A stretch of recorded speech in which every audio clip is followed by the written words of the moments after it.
सतगुरुदयाल के चरणों में प्रणाम करते सभी साधक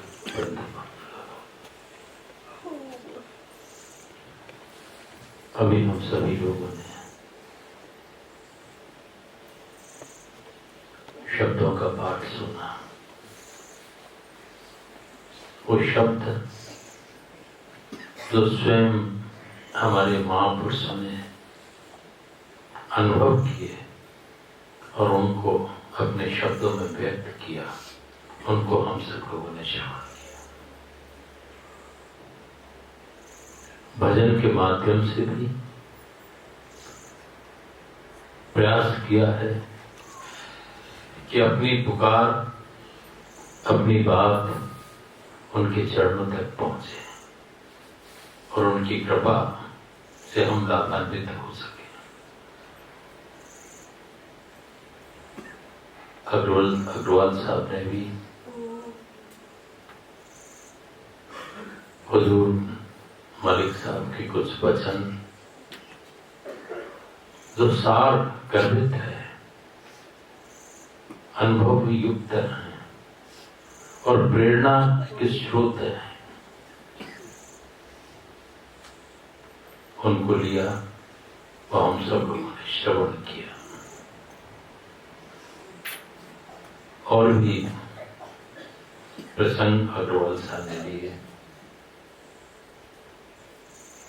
समय यही एक क्षेत्र ऐसा है कि समय का बोध नहीं ले पाता। ये लगता है कम है, जितना हो उतना कम है, लेकिन सार्थकता जब ही है जब हम उसको हृदय का ही बना दें। सुनना, सुनाना और किसी को ग्रहण ना करना और मनन ना करना, तो निश्चित तौर पर हम उस रास्ते पे अमल में कैसे इसको लाएंगे, ये बहुत मुश्किल हो जाता है। अमल में आएगा ही नहीं। जिस चीज का हम मन में ख्याल बना कर रखेंगे, जिस तरह का सोच हम बना के रखेंगे, जिस तरह के विचारों का निरंतर हम सुमरण करते रहेंगे, चिंतन करते रहेंगे, उसी तरह के सिम्टम्स हमारे इस शरीर पे प्रकट होने लगते हैं। दीक्षा जैसे अग्रवाल साहब ने आज दिया था, बताया था कि जर्मनी से और अमेरिका से भी कुछ लोगों के पत्र आए और उनको समय दे दिया गया। हमने तो अपने हिसाब से समय दे दिया, उसमें भी उसकी मौज रही कि उसने स्वीकार कर लिया और उनके ऊपर कृपा कर दी। हम अपनी बात उनके चरणों तक पहुंचाते हैं। आप सबकी बात कोशिश करते हैं कि उनके चरणों तक पहुंचे और वो जिसको कबूल कर लें उसके ऊपर कृपावंत होकर कृपा कर देते हैं। लेकिन वो काबिलियत हमारे अंदर भी होना चाहिए कि हम उनकी कृपा को ठहरा सकें। वो तो कृपावंत है, जैसे कि आज दिन में भगवान साहब बता ही रहे थे, जो हमारे दादा गुरु जी ने फरमाया है महाविज्ञान के अंदर, कि हमारी बुद्धि है जो भ्रम में डाल देती है। हमारा मन है हर तरह का सुख चाहता है, उसमें बना रहना चाहता है और इसको भी चाहता है, तो दोनों चीजें संभव नहीं हो पाती। अगर एक को ही पकड़ ले तो सुख तो अपने आप मिल जाएगा, क्योंकि देने वाला तो कोई और ही है। दुनिया भी में ही वही बढ़ाता है और परमात्मा में भी दौलत उस बख्शिश में उसी से मिलती है। लाख यत्न करते हैं तो नहीं प्राप्त हो पाता, थोड़ा सा यत्न करते हैं और बहुत ज्यादा प्राप्त हो जाता है। इसका कारण प्रारब्ध है और वर्तमान में विश्वास के कारण ये सब उपलब्धियां हो जाती है। लेकिन हर क्षेत्र में हमें कभी नहीं भूलना चाहिए कि हम कुछ नहीं है, निमित्त मात्र हैं। जिसको लाभ दिलाना है, जिसको लाभ देना है, वो सारी ताकतें उस मालिक के पास है। हमारे पास कौन सी ताकत है? कोई नहीं। हम तो कहीं भी फेलियर है। जहां उसकी मौज नहीं है तो वहां कितना भी कुछ करते रहे तो नहीं हो पाता।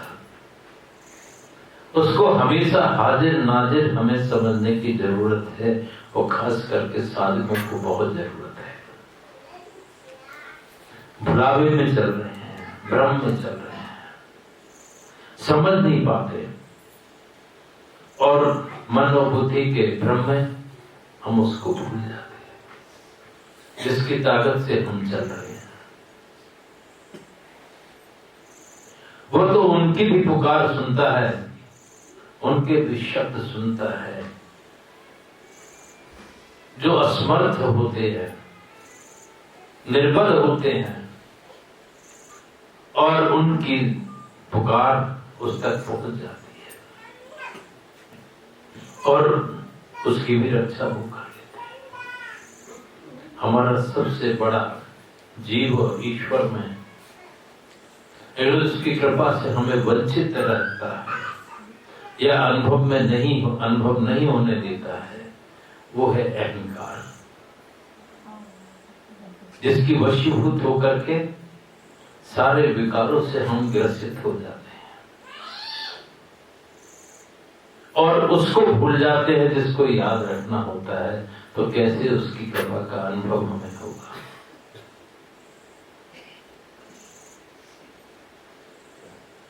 अहंकार पे एक छोटा सा दृश्य ध्यान आता है, छत्रपति शिवाजी का। छत्रपति शिवाजी एक बार नगर भ्रमण को निकले, तो उनके सेनापति और जो भी अधीनस्थ जो अधिकारी थे, वो सब बताते जा रहे थे कि आपने देखिए ये काम करा दिया, आपने ये उन्नति की, ये आपकी वजह से हो गया। मन बड़ा प्रफुल्ल हो रहा था, खुश हो रहा था कि देखो मेरे वजह से ये सब हो गया, ये तालाब बन गया, ये महल बन गया, ये व्यवस्थाएं हो गई, ये सब कुछ हो गया, किस वजह से? मेरी वजह से। मन में ये ख्याल आता जा रहा था, लेकिन वो भी किसी के शिष्य थे। वो समर्थ गुरु रामदास महाराज, समर्थ गुरु रामदास जी महाराज के, जो समर्थ थे, ऊंचे दर्जे के।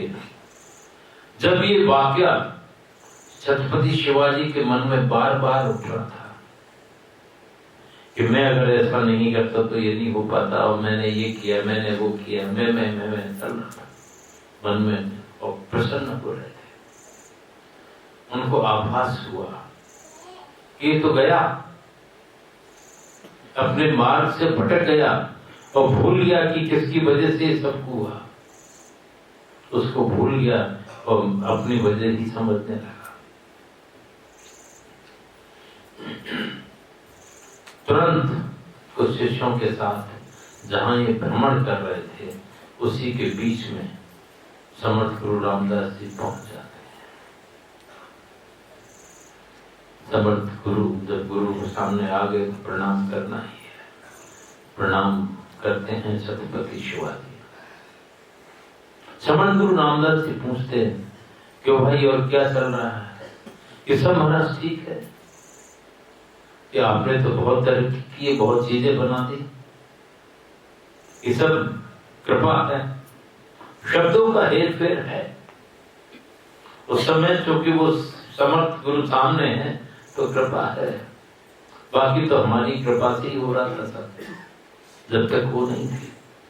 उन्होंने कहा ठीक है, थोड़ा सा उनके साथ चले आगे, एक टोर का पत्थर रखा था, जैसे पहाड़ों में भी होता है ना गोल पत्थर पहाड़ का, बंद। समर्थ गुरु रामदास जी महाराज ने कहा इसको तोड़वा। वहां क्या देर लगती है, गुरु का आदेश, और उन्होंने अपने कर्मचारी का अधीनस्थ लोगों का इसको तोड़ो। उनको क्या मालूम इसके अंदर क्या है। वो तोड़ा गया तो उसके अंदर एक मेढक का जोड़ा बैठा हुआ था और पानी रखा हुआ था। छत्रपति शिवाजी से उन्होंने पूछा, क्यों भाई, ये इनकी व्यवस्था जल की किसने कर दी? एकदम झटका सा लगा छत्रपति शिवाजी को कि मैं सोचता था मैंने ये किया, मैंने ये किया, करने वाला तो कोई और है जो हम देख नहीं सकते, सुन नहीं सकते, जिनकी आवाज कह नहीं सकते, उनकी व्यवस्था उसने कर रखी है।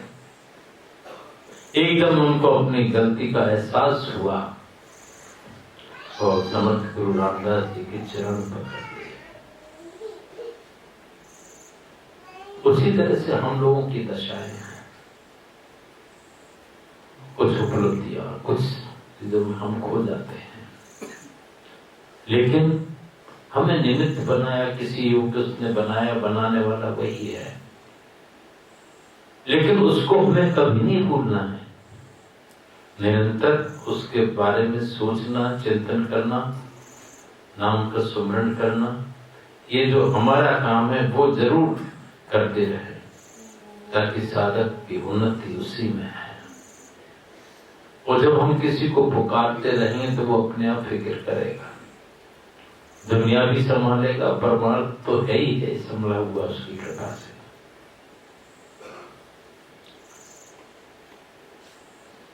मलुकदास जी महाराज बहुत ऊंचे दर्जे के महापुरुष हुए, जिनके संकल्प विकल्प से परिवर्तन हो सकता था। एक बार अकाल पड़ा, त्राही त्राही चारों तरफ मचने लगी, वर्षा नहीं हुई, जीव जंतु खत्म होने लगे। तो ग्रामीण लोग उनकी कुटिया पे जहां वो थे वहां उनके पास पहुंचे, महाराज जनमानस बड़ा दुख में है, खाने को नहीं है, तड़प तड़प कर मर रहे हैं, आप कुछ दया फरमाएं कि जल बढ़ जाए तो इस तरह का अकाल की जो परिस्थिति है इसमें परिवर्तन हो जाए। मलुकदास जी महाराज ने कहा, हाँ बात तो सही है, सबकी सुनी, कि चलो अपन प्रार्थना करते हैं इंद्रदेव से। और वो चल दिए, उनके साथ ग्रामीण लोग भी चल दिए, और एक दूर सोच रहे थे कहीं एकांत खेत में जहां ऐसी स्थिति वहीं जाके प्रार्थना करेंगे, चले जा रहे थे। जहां निश्चित किया था कि इस जगह पहुंच करके प्रार्थना करेंगे, वहां भी पहुंच नहीं पाए थे। इतने में उनका एक शिष्य आश्रम पहुंचता है, वो कहता है कि गुरुजी कहाँ है? तो मिलती है कि खबर के ग्रामीण गांव के लोग आए हुए थे, बहुत ज्यादा प्रार्थना कर रहे थे, तो इंद्रदेव से प्रार्थना करने गए हैं कि जल की वर्षा कर दो। अब उस शिष्य को बड़ा क्रोध आया, इस इंद्र को इतना घमंड हो गया कि मेरे गुरुजी जब प्रार्थना करेंगे तब वो जल से वर्षा करेगा। वहां एक छोटा पड़ा था, वो उसने उठाया कि मैं अभी इंद्र को देखता हूं। जैसे ही वो उठाया, एकदम बदल आए, पानी बरसना शुरू हो गया। मलुकदास जी महाराज अभी उस स्थान तक पहुंच भी नहीं पाए थे, वर्षा शुरू हो गई। तो एकदम वो तो समर्थ गुरु थे, उनको आभास हो गया कहीं कुछ गड़बड़ हो गया। वापिस लौट के आए, क्योंकि जिस कारण से गए थे वो तो हो ही गया था। वहां उस शिष्य को देखा और उससे पूछा, क्यों तुमने ये दुस्साहस कैसे किया? जो राजा इंद्र है, जिसकी जिम्मेवारी जो है, जिसका जो कार्य है, उससे लेने के लिए उससे प्रार्थना करके ही लेना चाहिए, जोर जबरदस्ती करके नहीं। प्रकृति का, ईश्वरीय व्यवस्था का तुमने उल्लंघन किया है। चाहे कितना भी पद, चाहे कितनी बड़ी ताकत भी हमें प्राप्त हो जाए, फिर भी हमें उसके शुक्रगुजार रहना चाहिए। और जिसको जो दायित्व सौंपा गया है, ये दायित्व किसी मनुष्य ने नहीं, वो भी उसकी योग्यता के अनुसार, उसके अनुसार सौंपा गया है, तो उस मालिक की बात का हमें ख्याल रखना चाहिए। तो हमने मालिक की बात का ख्याल नहीं रखा और इस तरह की दुस्साहसपूर्ण गतिविधि की, लिहाजा तुम मेरे शिष्य नहीं हो। आज से फिर दुनिया का भ्रमण करो और चक्कर लगाओ पृथ्वी के, उसके बाद फिर वो पात्रता बनेगी, तब आज से तुम्हारे ऊपर जो भी कुछ तुमको प्राप्त था वो उसको रोक दिया जाता है। तब जो भी कोई स्थिति रही हो, जिससे जो कार्य लेना होता है उसके समीप जाकर के प्रार्थना करना है। और वो नहीं माने, वो उसका काम है, अपना काम अपन ने कर दिया, फिर वो उस मालिक जाने, वो जाने। लेकिन जो व्यवस्थाएं उसने दी हुई हैं, तो उससे उसी तरह से हमें व्यवहार करना चाहिए। क्रोध के कारण, अविवेक के कारण वहां उसने, शिष्य ने ये नहीं सोचा मेरे स्वयं गुरुजी उससे प्रार्थना करने गए हैं तो कुछ ना कुछ राज है, कुछ ना कुछ कारण है, और ये ना सोच के अपने अहंकार में, अपनी सिद्धि के अहंकार में, अपने योग्यता के अहंकार में उसने उस शक्ति का उल्लंघन कर दिया। गुरु वाक्य, गुरु के कार्य में कभी भी अवरोध नहीं बनना चाहिए, क्योंकि पता नहीं क्या मोह है, क्या कारण है, किस कारण से वो चलते फिरते हैं, कार्य करते हैं, हम नहीं समझ सकते। लेकिन हमें इतना ही समझ जाए कि हमें जो आदेश किया गया है उस पर अमल करना है, सच्चाई के साथ, हृदय की सच्चाई के साथ उसको स्वीकार करके साधन रत होना, और निरंतर चलते फिरते खाते पीते इतना सरल कर दिया कि नाम का सुमरन करते रहो, तो हमसे जुड़े रहोगे, उससे जुड़े रहोगे। हमसे तात्पर्य मतलब उस मालिक से है। हम तो इस काबिल भी नहीं है, साधारण तौर पे हैं, हमसे तो सब करवे भी अच्छे अच्छे सब लोग हैं, लेकिन वो प्रार्थना कमजोर की सुन लेता है। हम भी उसी तरह कुछ कमजोर समझते होंगे वो, तो हमें हमारी भी सुन लेते हैं।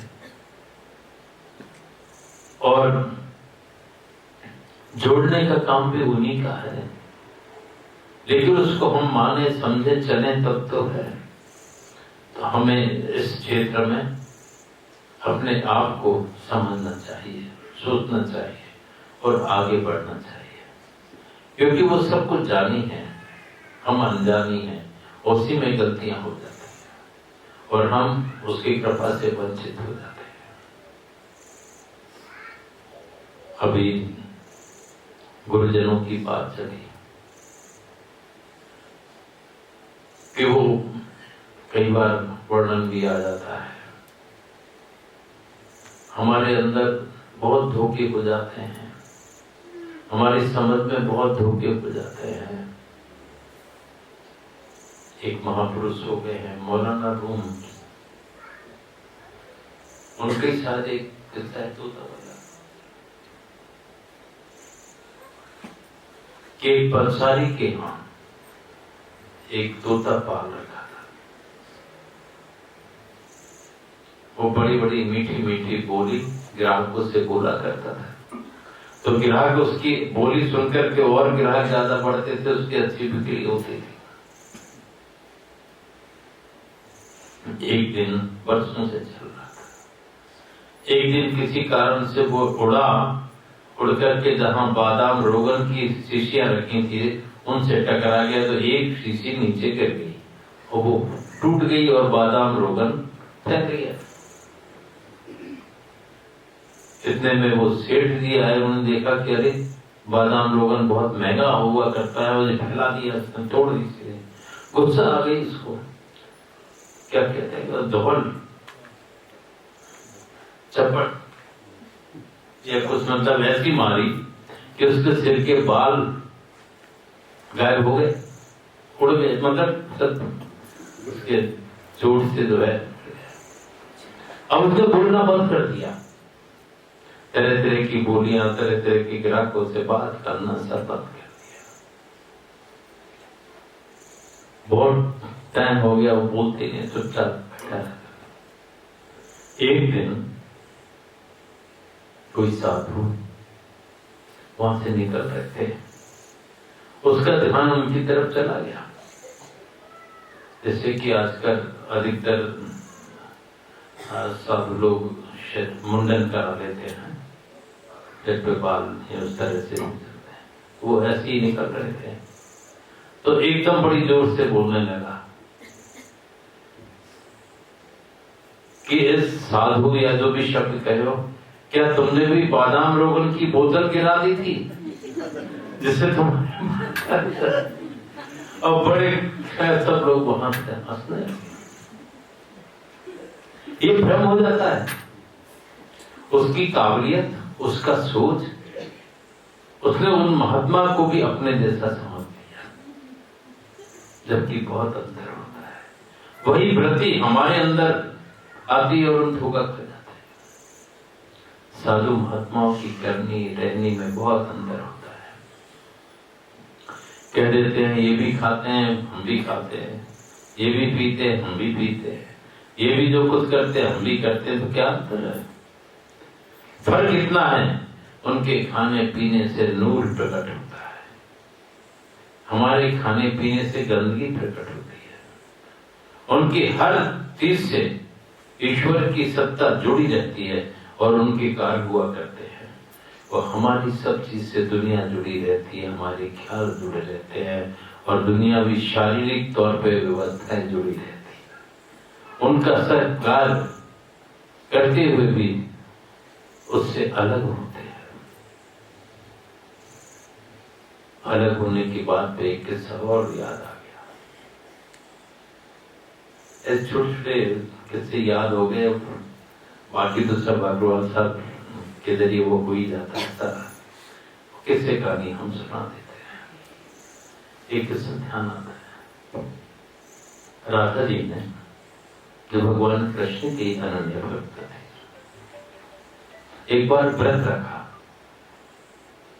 और कुछ दिनों के व्रत के बाद उसका सब उद्यापन करते हैं। जब व्रत समाप्त हो जाता है तो उद्यापन किया जाता है, पकवान बनाए जाते हैं, तरह तरह की पकवान बनाए।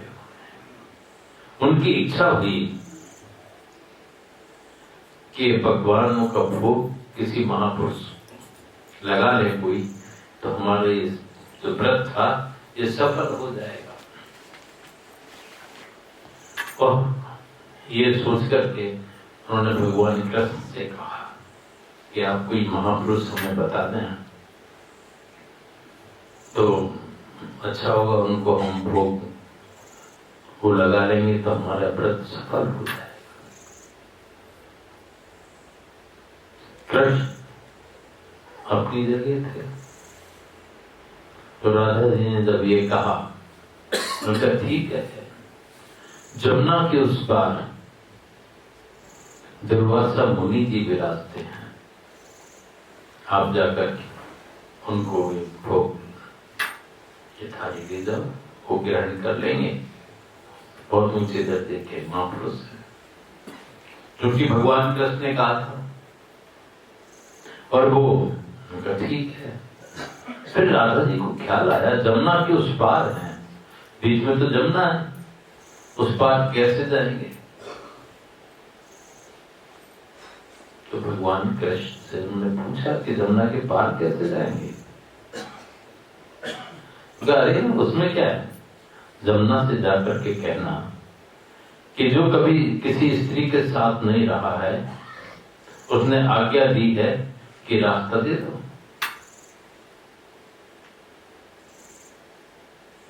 मन में तो बड़े विचार उठते रहे कि गोपियों से घिरे रहते हैं, स्त्रियों के संगी रहते हैं, और ये कह रहे कभी रहा ही नहीं हो, ऐसे किसी ने कहा है कह दो।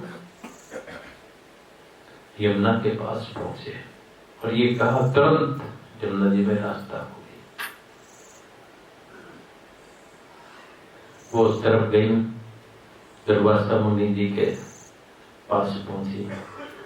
तरह तरह के पकवान थे, बहुत दुर्वासा मुनि जी को भोग के लिए रखा। उन्होंने शुरू किए, सब तरह के पकवान खूब स्वाद के साथ उन्होंने खाए, सभी कुछ खाए। अब उधर से आना था इधर, तो राधा जी ने मुनि दुर्वासा जी से कहा, ऋषि से,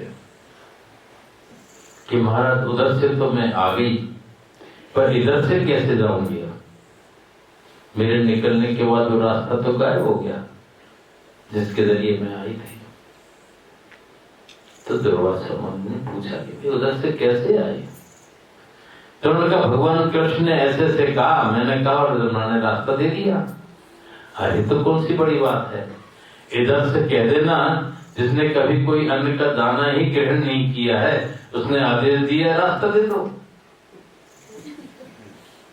अब मन में बड़ी उथल-पुथल होती रही कि अभी तो खिलाया है खूब।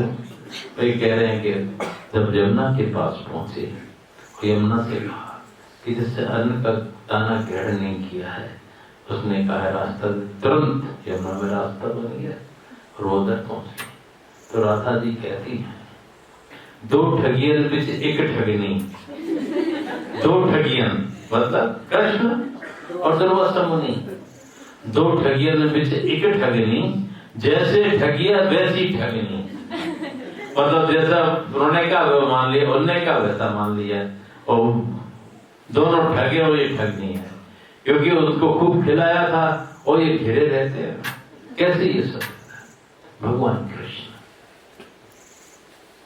योगी, महान योगी मान गए हैं, और निश्चित तौर पर कर्म करते हुए भी उससे अलग रहना ये बहुत बड़ी बात है।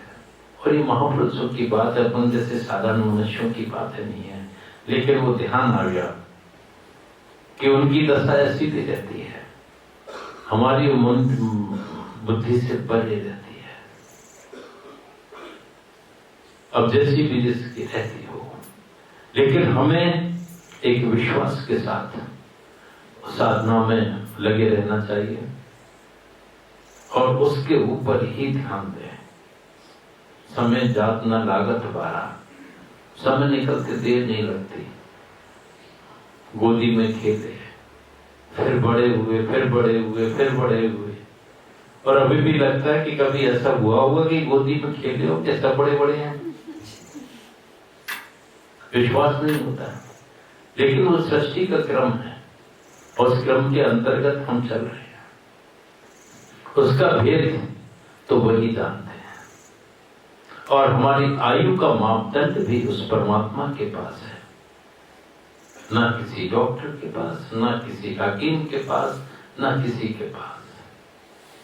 जिसको जाना है जाना है, हम कोशिश करते हैं, लाख कोशिश। कई लोग ऐसे देखा हमारे सामने ही कई घटनाएं घटित हुई, कहते हैं हार्ट अटैक वाले बच भी जाते हैं, पर बचते वही है जिनको उसको बचाना है, नहीं तो बचते नहीं है, चाहे लाख कोशिश करें तो भी नहीं बचते। और कई घटना भी महेश वगैरह के विदिन मतलब कुछ से थोड़े से समय में।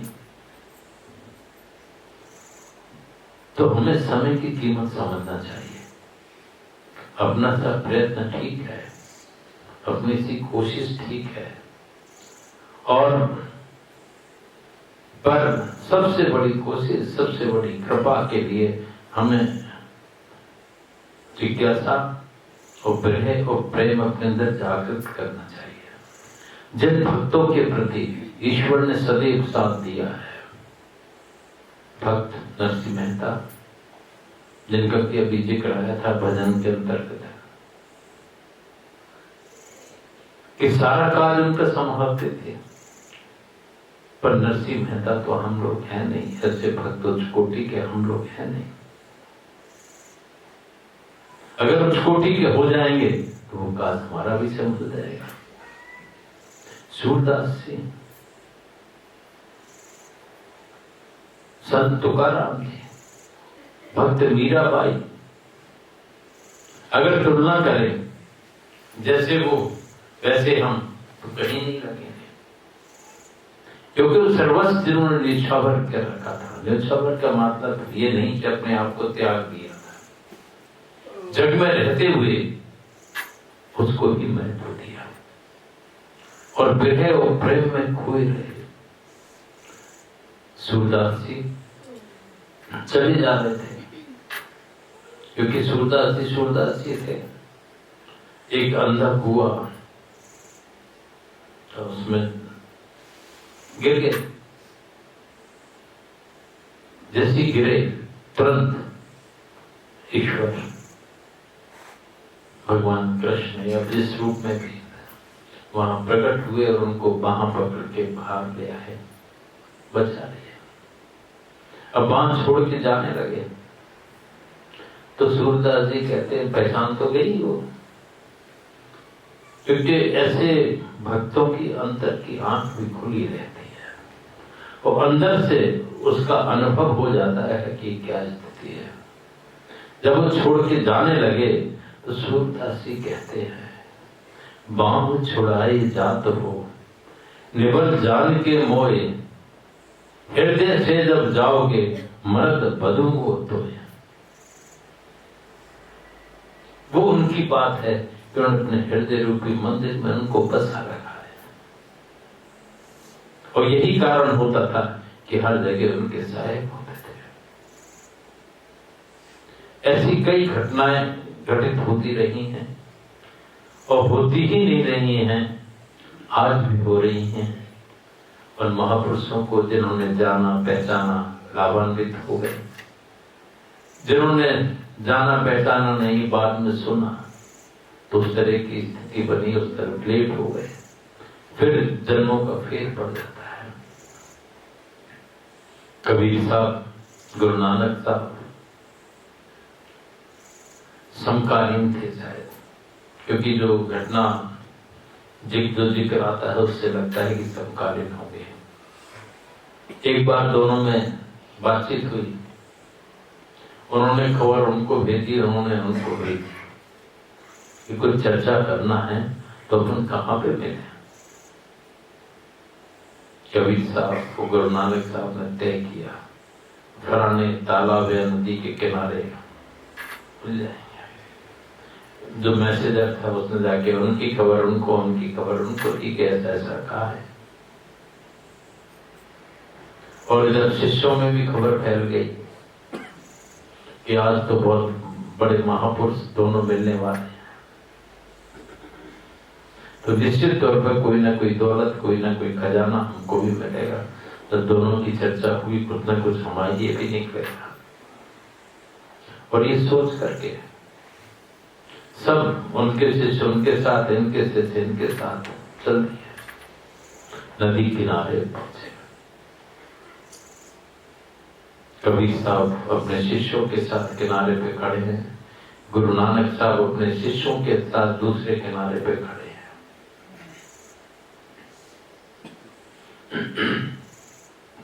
गुरु नानक साहब ने एक पत्थर उठाया, दोनों ने नजर से नजर मिली और बात हो गई।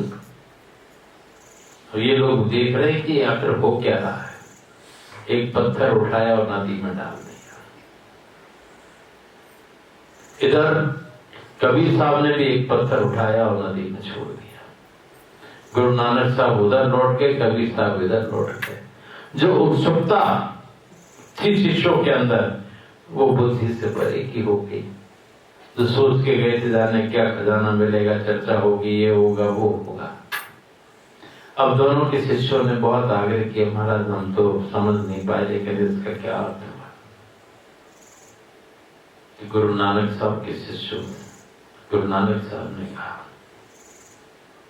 बहुत चेताने का प्रयास किया, समझाने का प्रयास किया, जो लग गए तो लग गए, लेकिन सब डूबने को तैयार हैं तो डूबो, जब समय आएगा तब सीख जाओगे।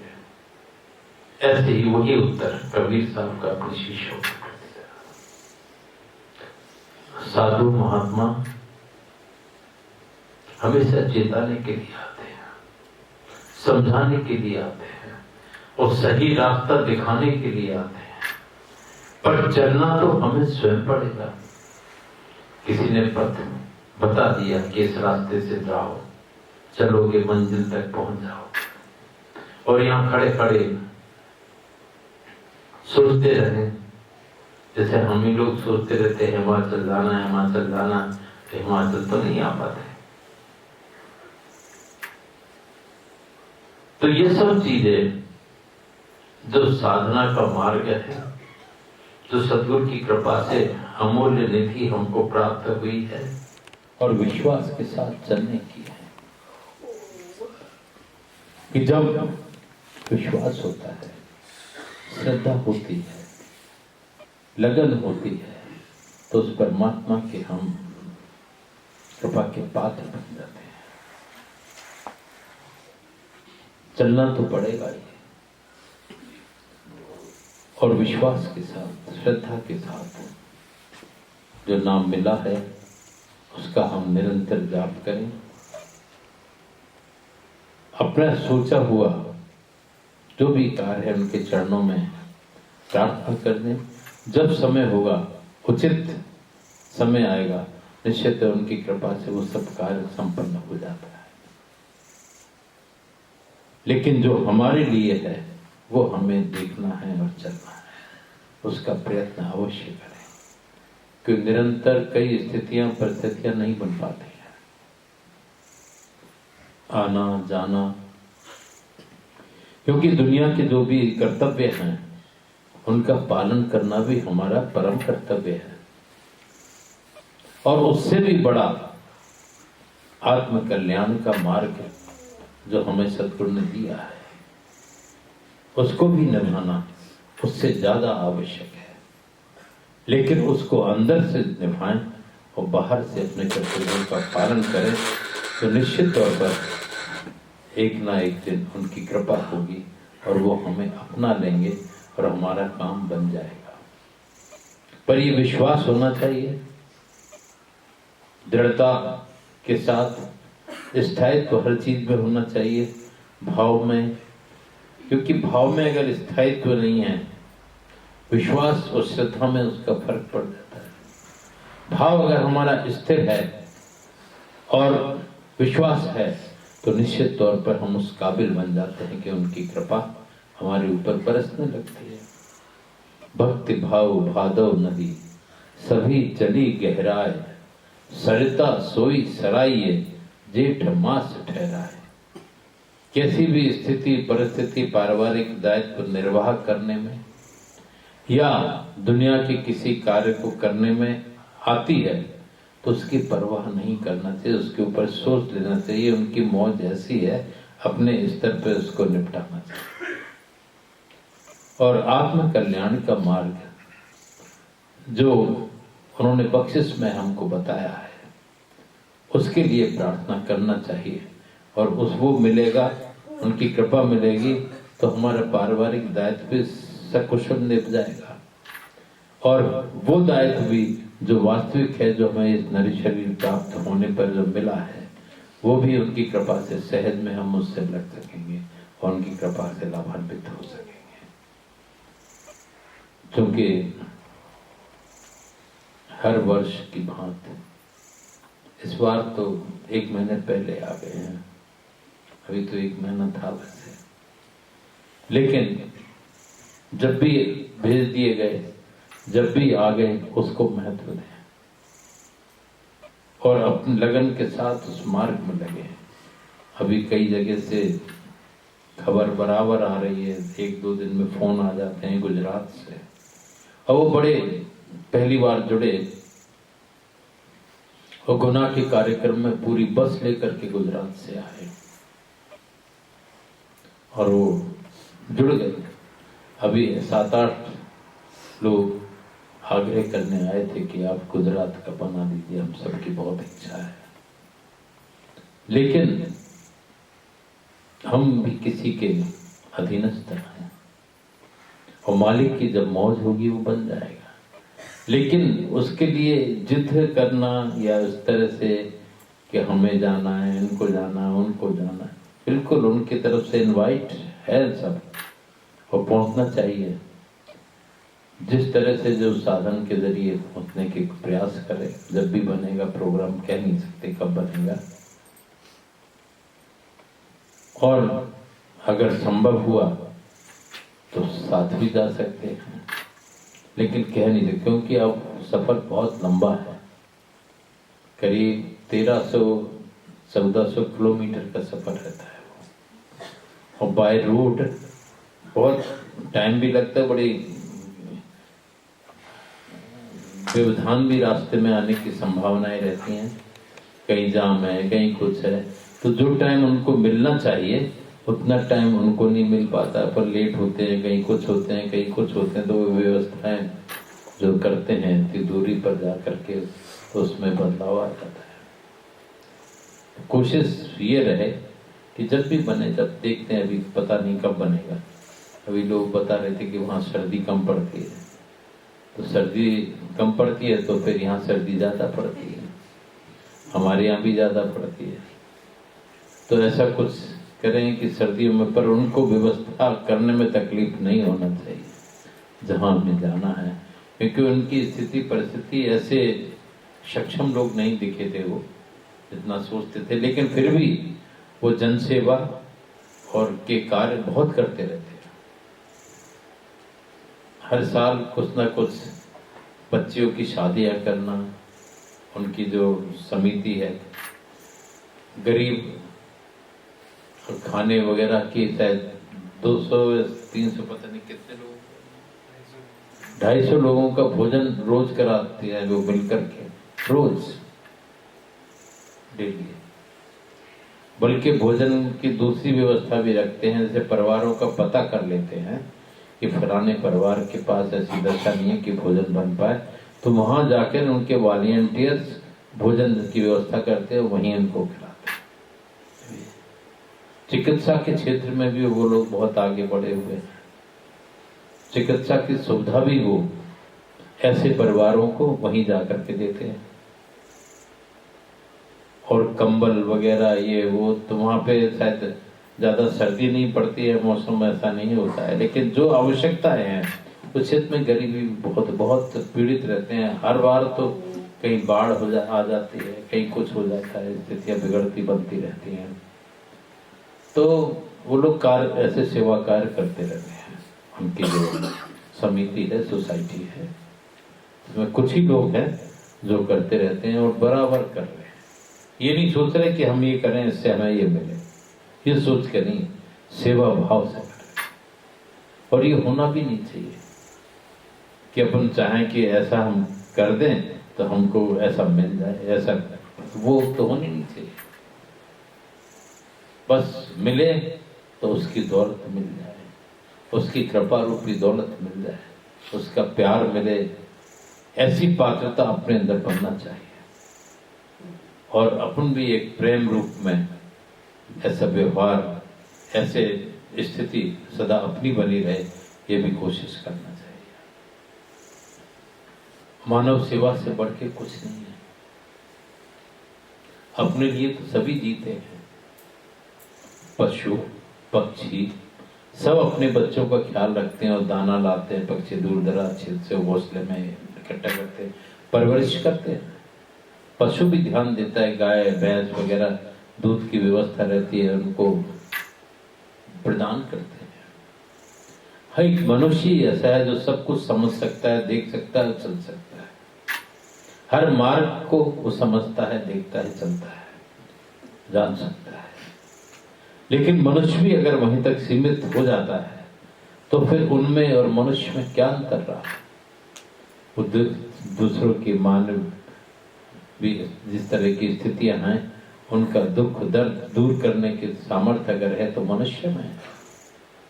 उस पर कुछ पंक्तियां याद हो गई थी, अधिकतर सुनाई देते हैं कि हम मंदिर जाएं या न जाएं, गुरुद्वारे जाएं या न जाएं, गिरजाघर जाएं या न जाएं, वह नहीं भी जाए कोई बात नहीं है। जो मालिक को प्यारा है, जो हमारी करतूत, जो हमारे सिद्धांत, जो उसको कृपा के पात्र तक हमारी बढ़ाते हैं और उनको वो चाहता है, ऐसे लोगों को उसमें कुछ लाइनें ध्यान आ जाती हैं। अगर वो हमसे होता रहे तो सहज में मालिक की कृपा हमें प्राप्त होती है।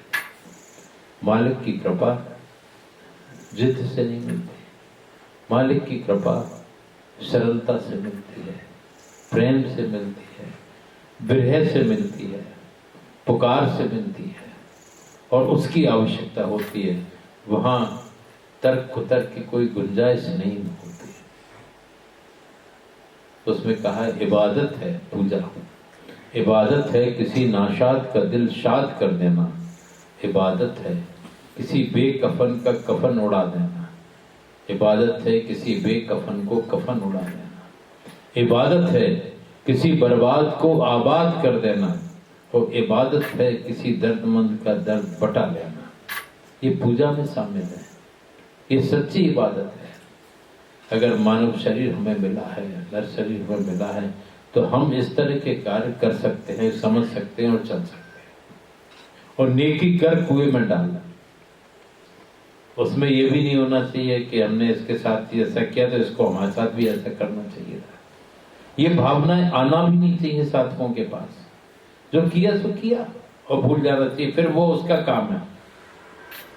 किसके साथ आपने क्या किया क्या नहीं किया, ये ख्याल आना, ये अपने को उसकी कृपा से वंचित करता है। अपन हैं क्या करने वाले, उसने जो करा दिया कर दिया। और फिर उसको याद रखें, उस मालिक को, ये काम है।